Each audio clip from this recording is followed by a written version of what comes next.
Hello, we start with breaking news from Ukraine. Russia has carried out a major overnight attack on cities across Ukraine. At least 13 people have been killed.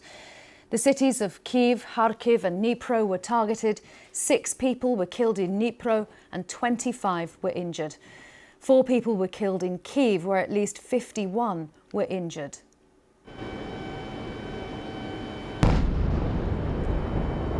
These pictures were filmed by our BBC team in Kyiv. You can see the city's air defences go into action, trying to shoot down the Russian drones and missiles. Ukraine's Air Force said Russia attacked with 73 missiles and 656 drones. Thousands took shelter underground in the capital as large plumes of smoke rose from the city's centre. Air raid warnings sounded across most of Ukraine. Moscow warned last week it would launch systematic strikes on Ukraine. Our correspondent Vitaly Shevchenko is in Kyiv with the latest. Well, we had another strike just 2 hours ago. We heard 4 explosions here in central Kyiv, believed to be caused by Russian hypersonic missiles. And last night was a sleepless night for most residents of the Ukrainian capital. We also heard more than 12 loud bangs here in Kyiv, followed by Russian drones buzzing overhead and Ukrainian air defenses trying to shoot them down.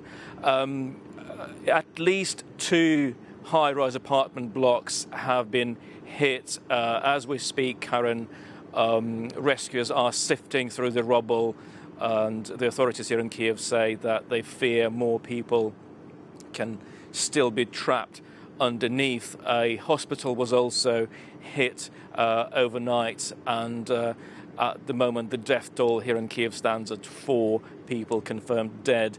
Elsewhere in Ukraine, in Dnipro, 7 people have been confirmed dead, including a rescue worker who was killed after arriving at the scene by a repeat Russian attack. There are also reports of Russian strikes in cities like Zaporizhia in eastern Ukraine, where an industrial facility was targeted, Kharkiv, Kherson, Chernihiv, and so on. As you say, Karen, this is an attack that Ukrainians had been expecting after Russia threatened to mount a campaign of relentless strikes, particularly focusing on the Ukrainian capital. And that's why so many residents of Kyiv took shelter in metro stations overnight, in basements and shelters across the city.